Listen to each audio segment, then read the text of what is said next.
നമ്മൾ ഇന്ന് ഡിസ്കസ് ചെയ്യുന്നത് ഇൻ്റർപേഴ്സണൽ കമ്മ്യൂണിക്കേഷൻ അതുപോലെ ഇൻട്രാപേഴ്സണൽ കമ്മ്യൂണിക്കേഷൻ എന്താണെന്നുള്ളതാണ്. ഓക്കെ, അതിന് മുമ്പ് കമ്മ്യൂണിക്കേഷൻ എന്താണെന്ന് നമുക്കൊരു ഐഡിയ ഉണ്ടാക്കാം. Communication can be defined as the exchange of ideas, information and knowledge between sender and receiver through an accepted code of symbols. Okay, communication എന്ന് പറയുന്നത് ഒരു sender, അതായത് ഒരു മെസ്സേജ് പുറപ്പെടുവിക്കുന്ന ആൾ. ഇപ്പോൾ ഈ ഒരു കമ്മ്യൂണിക്കേഷനിൽ ഞാൻ എന്ന് പറയുന്ന വ്യക്തി സെൻഡറാണ്, അതുപോലെ നിങ്ങളെന്താണ് റിസീവറാണ്, ഓഡിയൻസ് ആണ് അല്ലേ, കേൾക്കുന്നവർ റിസീവറാണ്. അപ്പോൾ നമ്മൾ എന്ത് ചെയ്യുന്നു, ഒരു ചാനലിലൂടെ, what is the channel here, ഇവിടെ നമ്മൾ യൂട്യൂബ് എന്നുള്ളൊരു മാധ്യമം, ഓക്കെ, ആ മാധ്യമത്തിലൂടെ സംസാരിക്കുകയാണ്, അല്ലെങ്കിൽ നോളജ് ഷെയർ ചെയ്യാണ്, കുറേ ഐഡിയാസ് ഷെയർ ചെയ്യാണ്, ഇൻഫർമേഷൻ ഷെയർ ചെയ്യാണ് through an accepted code of symbols. അതിൽ നമ്മൾ എന്തൊക്കെ ഉപയോഗിക്കുന്നുണ്ട്, ശബ്ദം ഉപയോഗിക്കുന്നുണ്ട്, അതുപോലെ തന്നെ സ്ലൈഡ്സും ഉപയോഗിക്കുന്നുണ്ട്. അപ്പോൾ അത്തരം കാര്യങ്ങൾ ഉപയോഗിച്ച്, അതായത് അത്തരം സിംബൽസ് ഉപയോഗിച്ചുകൊണ്ട് നമ്മൾ എന്ത് ചെയ്യുന്നു, ഒരു മാധ്യമത്തിലൂടെ രണ്ട് വ്യക്തികൾ ഐഡിയാസും ഇൻഫർമേഷൻസും കൺവേ ചെയ്യുന്നതിനെയാണ് നമ്മൾ എന്ത് വിളിക്കുന്നത്, കമ്മ്യൂണിക്കേഷൻ എന്ന് മീൻ ചെയ്യുന്നത്. ഓക്കെ, ഇനി രണ്ട് ടൈപ്പ് കമ്മ്യൂണിക്കേഷനാണ് ഉള്ളത്. ഓക്കെ, നമ്മളതിൻ്റെ ടൈപ്സ് പറയുമ്പോൾ ഒന്ന് ഇൻട്രാ പേഴ്സണൽ കമ്മ്യൂണിക്കേഷൻ, മറ്റേത് inter personal communication. Okay, intra personal എന്ന് പറയുന്നത് വിത്തിൻ എ പേഴ്സൺ നടക്കുന്ന കമ്മ്യൂണിക്കേഷനാണ് അല്ലേ. ഈ വീഡിയോയ്ക്ക് മുമ്പ് ഞാൻ എന്തായിരിക്കണം ഈ വീഡിയോയിൽ പറയുന്നതെന്ന് സ്വയം ഒരു മൈൻഡിലൊരു രൂപം ഉണ്ടാക്കി വെക്കും അല്ലേ, അതിനെയാണ് ഇൻട്രാ പേഴ്സണൽ എന്ന് പറയുന്നത്. അത് ഞാൻ നിങ്ങളോട് ഷെയർ ചെയ്യുമ്പോൾ അതെന്താവുകയാണ്, അത് ഇൻ്റർ പേഴ്സണൽ ആവുകയും നിങ്ങളത് കേട്ട് നിങ്ങളുടേതായ രീതിയിൽ മനസ്സിലതിനെ അനലൈസ് ചെയ്ത് ഉണ്ടാക്കിയെടുക്കുന്നതിനെ നമുക്ക് എന്തായിട്ട് പറയാം, ഇൻട്രാ പേഴ്സണൽ കമ്മ്യൂണിക്കേഷൻ എന്ന് പറയാം. ഓക്കെ, അപ്പോൾ this takes place within an individual, അതായത് ഒരു വ്യക്തിക്കുള്ളിൽ നടക്കുന്ന സംസാരമാണ് ഇൻട്രാ പേഴ്സണൽ കമ്മ്യൂണിക്കേഷൻ എന്ന് പറയുന്നത്. അപ്പോൾ ഇതിലെ സെൻഡർ എന്ന് പറയുന്നത് നമ്മൾ തന്നെയാണ്. ഓക്കെ, അതുപോലെ റിസീവർ എന്ന് പറയുന്നതും നമ്മൾ തന്നെയാണ്. ഓക്കെ, ഫീഡ്ബാക്ക് തന്നെയാണ് നമ്മളാണ് അല്ലേ. നമ്മളൊരു സിറ്റുവേഷനിൽ നിൽക്കുകയാണ്, ആ സമയത്ത് നമുക്ക് ചിലപ്പോൾ സ്വയം ഒരു തീരുമാനം എടുക്കാൻ പറ്റാണ്ടിരിക്കുമ്പോൾ നമ്മൾ സ്വയം സംസാരിക്കും അല്ലേ. അവിടെ അത് കേൾക്കുന്നതും അത് അനലൈസ് ചെയ്യുന്നതും അതിൻ്റെ ഫീഡ്ബാക്ക് ഉണ്ടാക്കുന്നതും ഒക്കെ ആരാണ്, നമ്മളെന്ന വ്യക്തി മാത്രമാണ്. ഓക്കെ, ഇൻ്റർ പേഴ്സണൽ കമ്മ്യൂണിക്കേഷൻ എന്താണെന്നൊന്ന് ഡീറ്റെയിൽ ആയിട്ട് പറയാം. ഇൻ്റർ പേഴ്സണൽ കമ്മ്യൂണിക്കേഷൻ കൊണ്ട് ഉദ്ദേശിക്കുന്നത് the exchange of information between one two one. Okay, ഒരു വ്യക്തി മറ്റൊരു വ്യക്തിയോട് സംസാരിക്കുന്നതിനെ നമ്മൾക്ക് ഇൻ്റർ പേഴ്സണൽ കമ്മ്യൂണിക്കേഷൻ എന്ന് പറയാം. Interaction with people gives rise to inter personal communication, അതായത് നമ്മൾ വ്യക്തികളോടോ അല്ലെങ്കിൽ ഒരു കൂട്ടം വ്യക്തികളോടോ സംസാരിക്കുന്നതും ഇൻ്റർ പേഴ്സണൽ കമ്മ്യൂണിക്കേഷൻ്റെ ഭാഗമാണ്.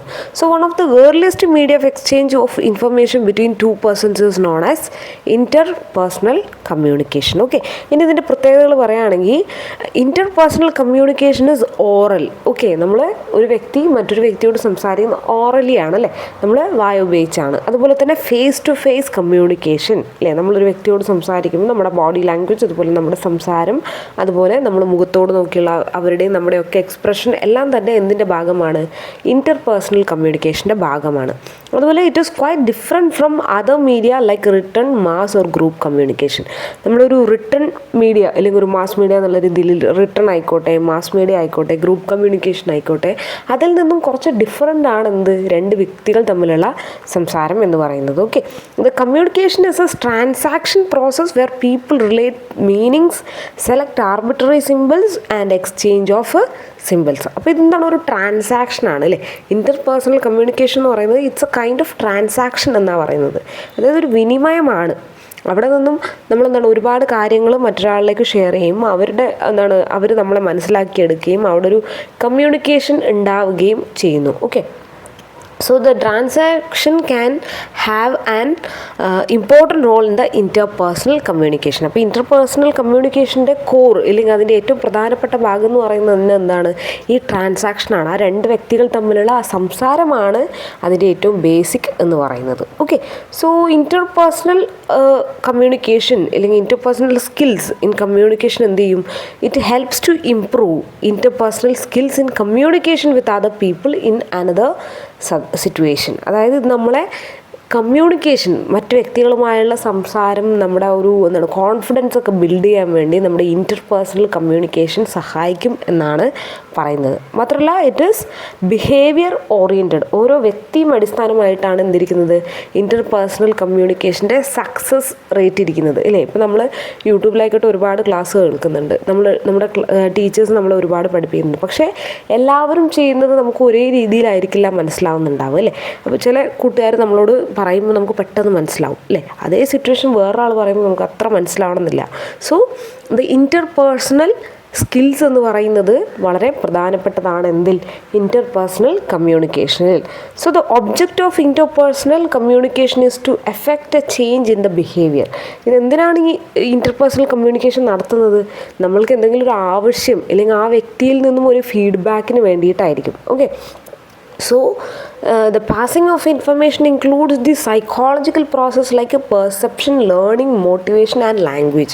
അപ്പോൾ ഈ ഇൻ്റർപേഴ്സണൽ കമ്മ്യൂണിക്കേഷൻ എന്ന് പറയുന്നത് വെറും എന്തല്ല, ഇൻഫർമേഷൻ പാസ് ചെയ്യുന്നൊരു കാര്യം മാത്രമല്ല, അതൊരു സൈക്കോളജിക്കൽ പെർസെപ്ഷനാണ് അല്ലെങ്കിൽ ഒരു പ്രോസസ്സാണ്. നമ്മുടെ മാനസികമായി നടക്കുന്ന ഒരു പ്രോസസ്സാണ്. എന്തിനെക്കുറിച്ച്? നമ്മളുടെ കാഴ്ചപ്പാടിനെക്കുറിച്ച് അല്ലേ. ഒരു വ്യക്തി നമ്മളോടൊരു കാര്യം ഷെയർ ചെയ്യുമ്പോൾ നമ്മൾ പിന്നീട് മറ്റ് കാര്യങ്ങൾ കാണുമ്പോൾ ആ വ്യക്തി പറഞ്ഞ കാര്യങ്ങൾ എന്താവും, ഇൻഫ്ലുവൻസ്ഡ് ആയിട്ട് മാറും. അതുപോലെ ലേണിംഗ് അല്ലേ, പഠിക്കാനുള്ള കാര്യങ്ങൾ, നമുക്ക് ഒരുപാട് പുതിയ കാര്യങ്ങൾ പഠിക്കാൻ വേണ്ടി സാധിക്കും പുതിയ ആൾക്കാരെ പരിചയപ്പെടുമ്പോഴും ഈ ഇൻ്റർപേഴ്സണൽ കമ്മ്യൂണിക്കേഷൻ നടത്തുമ്പോഴും. അതുപോലെ മോട്ടിവേഷൻ, നമുക്ക് മോട്ടിവേഷൻ ലഭിക്കും. അതുപോലെ നമ്മുടെ ലാംഗ്വേജ് ഇമ്പ്രൂവ് ആവും. So the interpersonal communication plays crucial role in the organizational communication. അപ്പോൾ ഇതെന്തിൻ്റെ ഒരു പ്രധാനപ്പെട്ട കാര്യമാണ്, ഓർഗനൈസേഷണൽ കമ്മ്യൂണിക്കേഷൻ്റെ ഭാഗമാണ്. അടുത്ത് നമ്മൾ പറയാൻ പോകുന്നത് ഇൻട്രാ പേഴ്സണൽ കമ്മ്യൂണിക്കേഷനാണ്. ഇൻട്രാ പേഴ്സണൽ കൊണ്ട് ഉദ്ദേശിക്കുന്നത് ഒരു വ്യക്തി വൺ സെൽഫ് സ്വയം സംസാരിക്കുന്നതിനെ കുറിച്ചാണ് നമ്മൾ ഇൻട്രാ പേഴ്സണൽ കമ്മ്യൂണിക്കേഷനിൽ പറയുന്നത്. So the communication here within our mind moves from unconscious to the conscious level. The sensation as well as the thoughts are part of the communications within yourself. നമ്മുടെ ഉള്ളിൽ sub കോൺഷ്യസും അൺകോൺഷ്യസും conscious ആയിട്ടുള്ള എല്ലാ കാര്യങ്ങളും ഉൾപ്പെടുത്തിക്കൊണ്ട് നമ്മൾ തന്നെ സ്വയം മനസ്സിൽ ചിന്തിച്ച് നമ്മളൊരു സൊല്യൂഷൻ ഉണ്ടാക്കുകയാണെങ്കിൽ അല്ലെങ്കിൽ നമ്മൾ സ്വയം കമ്മ്യൂണിക്കേറ്റ് ചെയ്യുകയാണെങ്കിൽ അതാണെന്ത്, intra personal communication. So the thoughts and ideas that flow within the mind influenced by the person's temperament, emotions, experience, knowledge, opinions, views, values and attitudes. Okay. നമ്മൾ ഓരോരുത്തരും എന്താണ്, ഓരോ ഇൻഡിവിജ്വലാണ് അല്ലേ. നമ്മൾ മറ്റൊരു വ്യക്തിയോട് സംസാരിക്കുമ്പോൾ ഉള്ള പോലെ ആയിരിക്കില്ല നമ്മൾ സ്വയം നമ്മളെ കാണുന്നുണ്ടാവാം. മറ്റൊരു വ്യക്തിയിൽ നിന്നും ഒരുപാട് വ്യത്യസ്തമായ അഭിപ്രായങ്ങളും ചിന്തകളും അനുഭവങ്ങളുള്ളവരായിരിക്കും ഓരോ വ്യക്തികളും. അതുകൊണ്ട് തന്നെ ഇത് ഓരോന്നും നമ്മുടെ തീരുമാനങ്ങളെ വളരെയധികം ഇൻഫ്ലുവൻസ് ചെയ്യുന്നുണ്ട്. So these are influencing our own thoughts and ideas which comes out അല്ലേ. നമ്മുടെ ഉള്ളിലുള്ള ഓരോ കാര്യങ്ങളും നമ്മൾ എടുക്കുന്ന തീരുമാനങ്ങളിൽ എല്ലാത്തിലും എന്ത് കാണാൻ വേണ്ടി സാധിക്കും, നമ്മുടെ ഇത്തരം കാര്യങ്ങളുടെ ഇൻഫ്ലുവൻസ് കാണാൻ വേണ്ടി സാധിക്കും. So intrapersonal communication stays within person's mind, but it is the basis of all other communication. അപ്പോൾ ഇൻട്രാപേഴ്സണലി നമുക്ക് വേണമെങ്കിൽ എല്ലാത്തിൻ്റെയും ബേസിക് ആയിട്ട് കാണാം. ഓക്കെ. നമ്മൾ എന്ത് ചെയ്യുകയാണെങ്കിലും ആദ്യം നമ്മൾ സ്വയം എന്ത് ചെയ്യാറുണ്ട്, ആ ഒരു കാര്യത്തിൽ ഡിസിഷൻസ് മേക്ക് ചെയ്തിട്ടായിരിക്കും ഇല്ലെങ്കിൽ നമ്മളൊരു ഐഡിയ സെറ്റ് ചെയ്തിട്ടായിരിക്കും ബാക്കി കാര്യങ്ങൾ ചെയ്യുന്നുണ്ടാവുക. So intra personal communication is very important and it is basic to all other communication. Our understanding and response of what we hear and read depends on our intra personal communication. നമ്മൾ ഓരോ കാര്യത്തെ മനസ്സിലാക്കുന്നതും respond ചെയ്യുന്നതും നമ്മുടെ ഈ intra personal കമ്മ്യൂണിക്കേഷനുമായി ബന്ധപ്പെട്ടിട്ടായിരിക്കും എന്നാണ് പറയുന്നത്. Okay. So intrapersonal communication can be improved to some extent by conscious effort, self awareness and constant watch over oneself. അപ്പോൾ ഈ നമ്മുടെ ഇൻട്രാപേഴ്സണൽ കമ്മ്യൂണിക്കേഷൻ ഇമ്പ്രൂവ് ചെയ്യാൻ വേണ്ടി സാധിക്കും. എങ്ങനെ? By conscious effort. നമ്മൾ സ്വയം തീരുമാനിക്കുകയും അതുപോലെ തന്നെ സ്വയം മനസ്സിലാക്കുകയും അതിൽ നമ്മൾ സ്വയം നമ്മളെ തന്നെ നിരീക്ഷിക്കുകയും ചെയ്യുമ്പോൾ നമുക്ക് നമ്മുടെ ചിന്തകളെ ഒരുപാട് എന്ത് ചെയ്യാൻ പറ്റും, ഇമ്പ്രൂവ് ചെയ്യാൻ പറ്റും എന്നാണ് പറയുന്നത്. So readiness to understand other people's point of view can help to broaden the mind അല്ലേ. നമ്മൾ ഇൻട്രോവേർട്ട് എന്ന് പറയുന്ന വിഭാഗം അല്ലേ, അവർ സ്വയം സംസാരിക്കുകയും അവരുടെ സാറ്റിസ്ഫാക്ഷൻസൊക്കെ സ്വയം ഉണ്ടാക്കിയെടുക്കുകയും ചെയ്യുന്ന ആൾക്കാരാണ് അല്ലേ. അവർക്ക് പല കാരണങ്ങളും ഉണ്ടായിരിക്കാം ഇൻട്രോവേർട്ടായി മാറുന്നത്. അപ്പോൾ ഈ ഒരു ഇൻട്രോവേർട്ട് എന്ന് പറയുമ്പോൾ നമ്മളെന്താണ്, അവർ more concentrated on intra personal communication. Okay. എന്ന് കരുതി മറ്റുള്ളവർ ചെയ്യുന്നില്ല എന്നല്ല. അപ്പോൾ നമ്മൾ അത് കുറച്ച് മാറ്റി വെച്ച് നമ്മൾ ഇൻ്റർ പേഴ്സണൽ കമ്മ്യൂണിക്കേഷൻ കൂടി ചെയ്യുമ്പോൾ എന്താവും, നമ്മുടെ ഈ ഇൻട്രാ പേഴ്സണൽ കമ്മ്യൂണിക്കേഷൻ കുറച്ചും കൂടി വൈഡ് ആവും എന്നാണ് പറയുന്നത്. Well thought out mental preparation is necessary before appearing for an interview, meeting a client, starting a negotiation.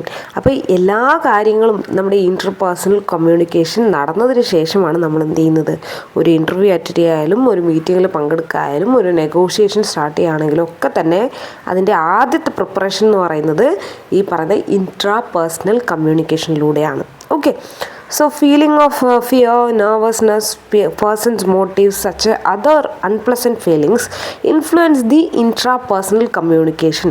Intrapersonal communication ഒരുപാട് കാര്യങ്ങൾ ഇൻഫ്ലുവൻസ് ചെയ്യുന്നുണ്ട്. ഒന്നെന്താണ്, നമ്മുടെ ഫിയർ, നമ്മുടെ ഉള്ളിലുള്ള ഭയം, അതുപോലെ നെർവസ്നെസ്, അതുപോലെ തന്നെ നമ്മുടെ മോട്ടീവ്സ്, അതുപോലെ അൺപ്ലസൻറ്റ് ഫീലിങ്സ്, ഇതൊക്കെ തന്നെ നമ്മൾ എന്ത് ചെയ്യുന്നുണ്ട്, നമ്മുടെ കമ്മ്യൂണിക്കേഷനെ ബാധിക്കുന്നുണ്ട്. So it is important to train one's communication skill. So we must be aware of our own attitude, perception, values, so on. Okay, അതുകൊണ്ട് തന്നെ നമ്മൾ ഓരോരുത്തരും എന്ത് ചെയ്യണം, നമ്മുടെ വിശ്വാസങ്ങളും നമ്മുടെ ആറ്റിറ്റ്യൂഡും ഒക്കെ തന്നെ നമ്മൾ നല്ല ബോധമുള്ള ആൾക്കാരായിരിക്കണം എന്നാണ് പറയുന്നത്. ഓക്കെ, അപ്പോൾ ഈ ഒരു ഇൻ്റർ പേഴ്സണൽ കമ്മ്യൂണിക്കേഷൻ എന്താണെന്ന് മനസ്സിലായെന്ന് വിചാരിക്കുന്നു. Thank you.